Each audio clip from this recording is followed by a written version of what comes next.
করছি, এটা তো মানে নায়িকারা প্রেগনেন্ট হতে চাইতো এজন্য প্রেগনেন্ট হয়ে যেত, বাট সবাই তো আর সেম না যে প্রেগনেন্ট হতে হবে, ওর সাথে কাজ করলেই কেন প্রেগনেন্ট হতে হবে। নায়িকাদের তো একটা লাইফ আছে, একটা ক্যারিয়ার আছে। সো আমি একটা মুভি করলাম, তারপর আমার তো আরও কাজ করতে হবে। এখন আমি তার বেবি নিয়ে বসে থাকবো যে হ্যাঁ তুমি আমার তুমি আমার, মানে এইটা থেকে বের হয়ে আসতে হবে। এখন যারা যেই দুই নায়িকা এরকম করেছে তারা তো এখন আর সাকিবের সাথে কাজ করতে পারছে না, কেন পারছে না, তারা এই বেবি নিয়েই থাকুক এখন। এটা তো আমার জন্য, আমি কি বলবো, এটা তো অনেক বড় পাওয়া, কারণ আমার ফ্যানরা দেখতে চাচ্ছে সাকিবের সাথে। সো সাকিবের একটু আমাকে নিয়ে থিঙ্ক করা উচিত।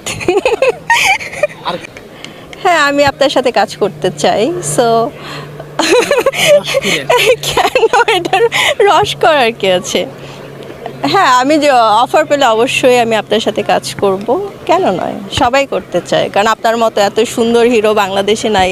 ইন্ডিয়াতেও এখন রণবীর সুন্দর, হ্যাঁ রণবীর আছে, ইন্ডিয়াতে কয়েকজন আছে, বাট বাংলাদেশে দেখেন আমাদের শাকিব খানেই একজন, তার মতো সুন্দর কিন্তু আসলে কেউ নাই। ইন্ডাস্ট্রির জন্য এই পরিবর্তনটা খুবই ভালো, কারণ আগে তো শুধু একটা দুইটা নায়িকা নিয়েই কাজ করতে হতো তাকে, যেমন তার ওয়াইফ ছিল, আরেকটা মেবি গার্লফ্রেন্ড ছিল, যাই হোক, ও দুইটাই ওয়াইফ ছিল, জানি না। ও আচ্ছা, সো ওইটা থেকে বের হয়ে আসছে, এখন আমরাও কাজ করতে পারবো। সো এটা তো আমাদের জন্য ভালো যে সাকিব এখন সব নায়িকাদের সবার সাথে কাজ করতে পারবে। এটা তারা চেয়েছে, এই জন্য মানে বাবা বানিয়ে ফেলেছে।